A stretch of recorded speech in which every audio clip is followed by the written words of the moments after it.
Need help? Sorry. No, I was just seeing if you needed help. No, I got it.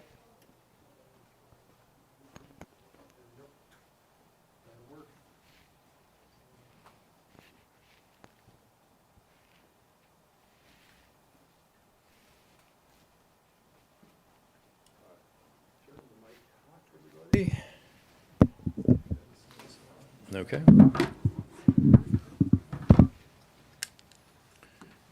Okay, y'all ready?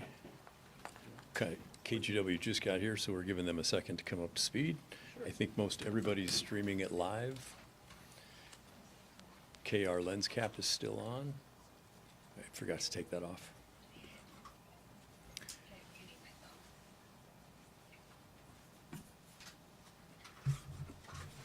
Stephen, do you need a white? I am white balanced, thank you. Okay. Hey, how's it going? Everybody set? Yep. Stephen, okay. Our live thing is still booting up. Okay, well.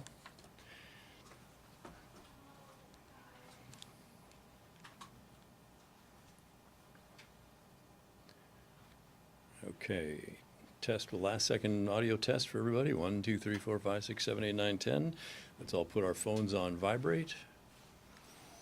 And without further ado, here's District Attorney Nathan Vasquez. All right. Well, thank you so much and for being here today, and good afternoon.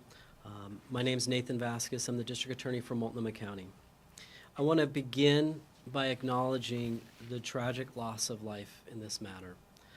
The death of Damon Lamarr Johnson it's a profound tragedy for his family.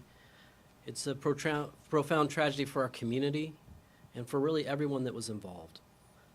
Mr. Johnson was experiencing significant mental health and substance use challenges at the time of his death, and the circumstances are just quite frankly heartbreaking. Whenever there's a death that occurs while a person is in custody, it's critical that those circumstances are fully and transparently reviewed. In this case, consistent with my office's commitment to accountability and public trust, we presented the evidence to the grand jury. The evidence included testimony from on-scene civilian witnesses, all of the body camera footage. The medical examiner came and provided extensive testimony. The testimony was provided by the officers that were involved and the other on-scene officers, as well as various experts.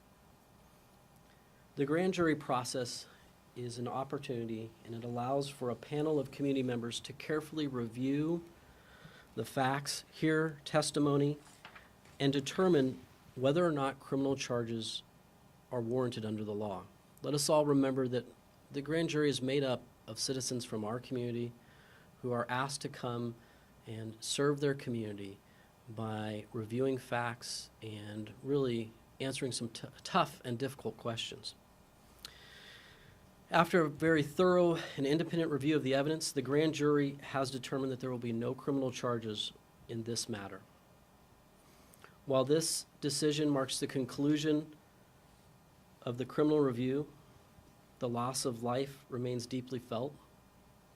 Our office remains committed to working with community partners, community members, and the family to ensure that individuals experiencing mental health crisis receive the care and support they need before such tragedies like this occur. I'm going to leave some time for questions, but I know that Chief Day asked to also have an opportunity to address you all. Thank you. Thank you, Nathan. Bob Day, Chief of Police. The Police Bureau just emphasizes the remarks given by the DA regarding this tragedy, this loss of life. I've spoken many times about the sanctity of life, and the primary role and responsibility of law enforcement is to protect that sanctity of life. And this is a tragedy. It's a tragedy for the Johnson family. It's a tragedy for the community. It is a loss that has an impact on Bureau members and community members in that neighborhood, et cetera. I want to thank the District Attorney's Office. I want to thank Nathan's leadership and his team, as well as the grand jurors who took the time, the valuable time, to carefully look at these facts that were presented to them. thank our detectives and the East County Major Crimes teams that has supported and been part of this investigation, and also as well as, all of the Portland Police Bureau members involved and community members impacted that participated as witnesses in this investigation. The next step for the Portland Police Bureau is we will continue our internal review. We've been doing that alongside of the criminal portion of it. We have been waiting for the completion of this part, so we will be receiving the transcripts to add that into our administrative review, which we will be doing in conjunction with the Office of Independent Police Review as well. So that's going to take several more weeks as we gather this new information, as we look at this from an administrative standpoint as well as from a training standpoint to ensure that our training was followed and that our policies were followed as well. And there has not been a determination yet if on that outcome based upon the rest of this information. So that's probably still a few weeks out. Once again, thank you much. Thank you, DA Vasquez, for your leadership in this, and our hearts go out to the family and community impacted, and hoping that we can learn as a community on how we can prevent these in the future. Thanks so much. What was the determination by the medical examiner on cause and manner of death? Thank you for that question. And I want to also just say, to be clear to everyone that, because I'm going to answer your question, but we're going to be releasing the transcripts from the grand jury along with some of the materials such as the medical examiner's report, the presentation that they provided to the grand jury so they can give a really in-depth explanation on that. We're doing that as soon as possible. We're using automated transcription to hopefully get that to you all by Monday, if not sooner. But we're working through that, as my commitment is, in the past we had seen it take as long as weeks to months to get those transcripts out, but we're going to try to do that in just a few days. As for the cause of death, my understanding is the medical examiner ruled that Mr. Johnson died from prone restraint cardiac arrest with a contributing cause of acute methamphetamine intoxication. It's a reason why this case went to grand jury is because this is not something that is kind of readily apparent or understood. It takes truly the medical examiner and a medical professional to really explain that. And when my deputies went in depth to answer those questions, specifically they were asking about a term called metabolic acidosis, and it is what causes the cardiac arrest. The testimony provided went in depth about how that occurs, and that essentially it is something that doesn't occur without what they say a contributing factor, and in this case a contributing factor was the acute methamphetamine intoxication. If I can talk with Chief Day about that, prone restraint has been the focus of great controversy around this country, specifically the police agency, some of them banning this. Can you address prone restraint and the prone position?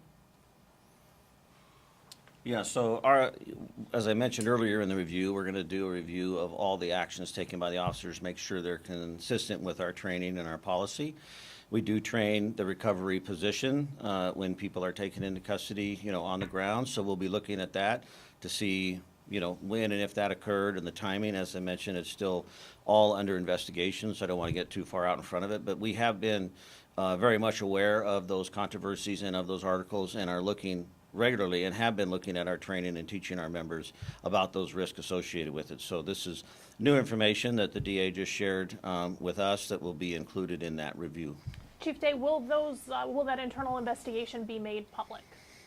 I hadn't considered that. I'm open to that conversation. I hadn't considered that at this point. We'll see when it gets completed, but I'm very much committed to transparency, so I would definitely entertain that idea. Does that depend on the police union at all?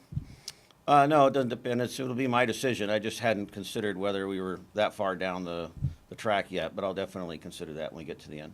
Was there a reason that Portland Street response wasn't called out to this call, or was there any discussion of a different type of response when the call was made? That's still part of the internal piece that we'll have to, those are all questions that were asked early on and will continue to be. So that'll all come out in the internal investigation. Unless, I don't know if there's anything to comment there, Dathan. You faced some criticism before for some of the other use of force investigations, for doing them in your own office rather than taking the evidence to a grand jury. What was the change here? Well, I dispute the term criticism. Some people have questioned it, but the reason I've always said that we're doing things this way is to be transparent.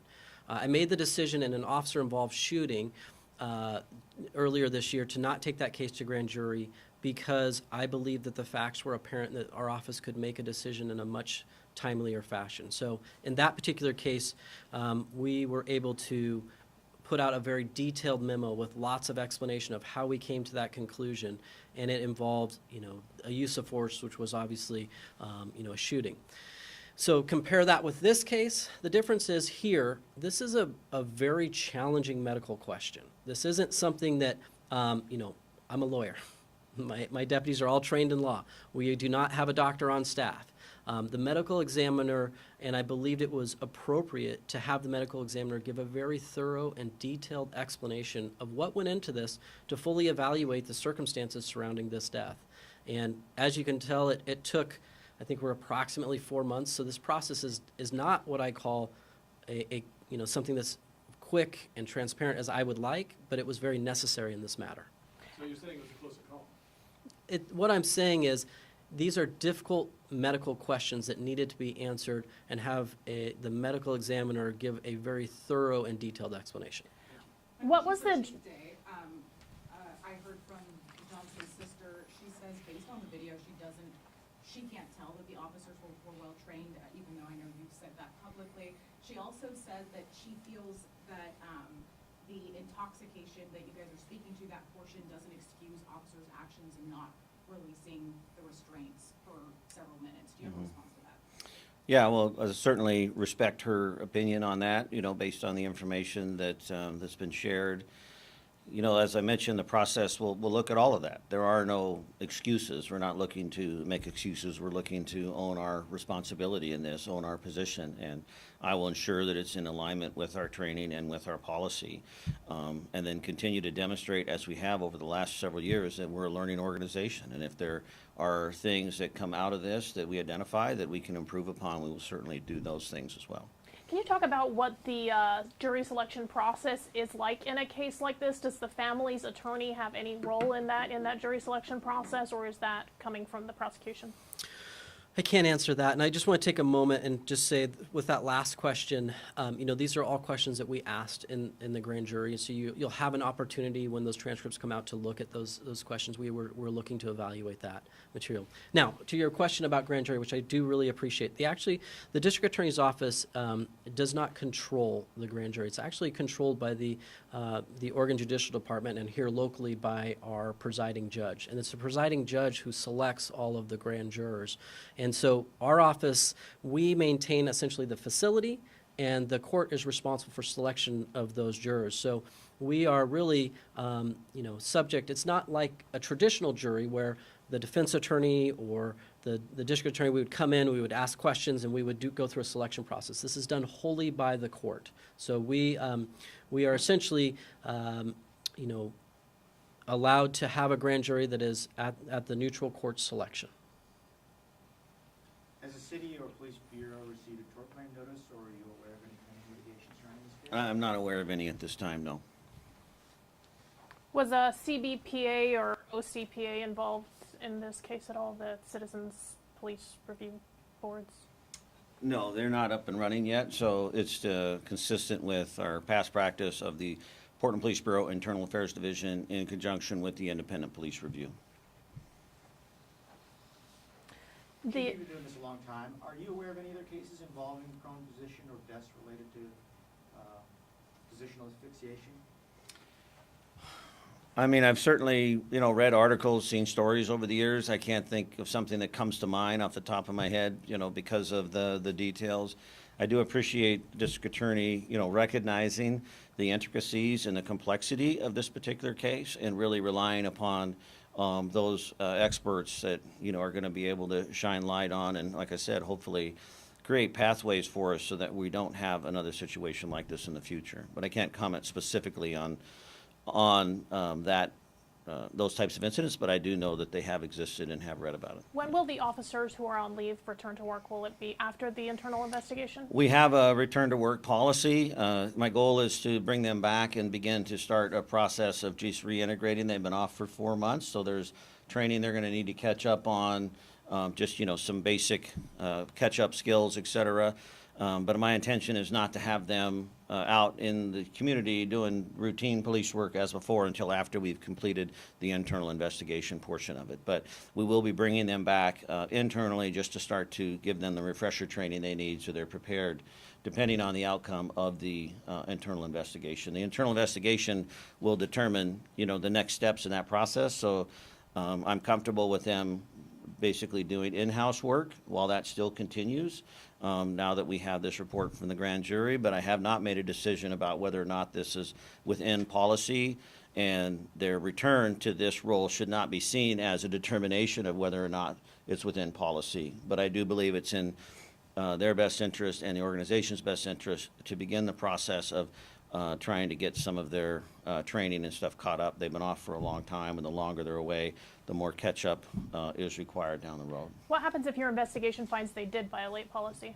Well, that will, obviously, it goes to a performance review board. The performance review board makes a recommendation to me, and then I make a determination, which could range anywhere from, suspension to termination. If we get to that point, then, I'll take the appropriate action, appropriate response.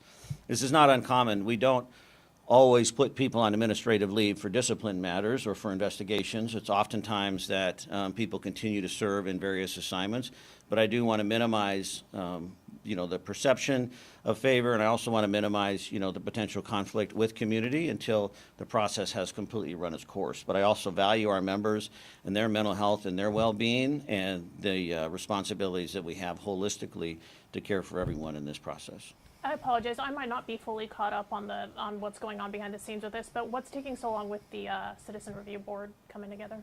That you're going to have to talk to the city about. We're not running that, so you're going to have to ask the people that are putting that together. Thanks.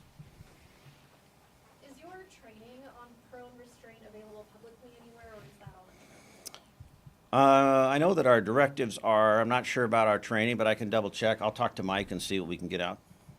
Are you open to phasing out prone restraint at any time? Well, I think we need to have a clearer definition when we talk about prone restraint, what exactly it is we're talking about, the circumstances. So, as I said, we're continuing to be a learning organization. The Police Bureau has led in many areas around the areas of use of force and control tactics, and so, we're constantly evaluating, and not just because of this tragedy. I mean, we're asking ourselves that on a regular basis, and we work closely with the state as well, the state academy, working with our other partners, looking at national trends, et cetera. So, I mean, it's always being evaluated, and in this particular case, obviously, it's going to get a close look as well. The OPB had reported that handcuffs didn't come off when EMTs were there. Is that the case? Can you explain what happened Yeah, I there? can't, I'm not going to speak to the specifics of the cases, those types of actions, because I still want this administrative review to go run its course. Last question, anybody? Okay, thank you all for coming. Thank you.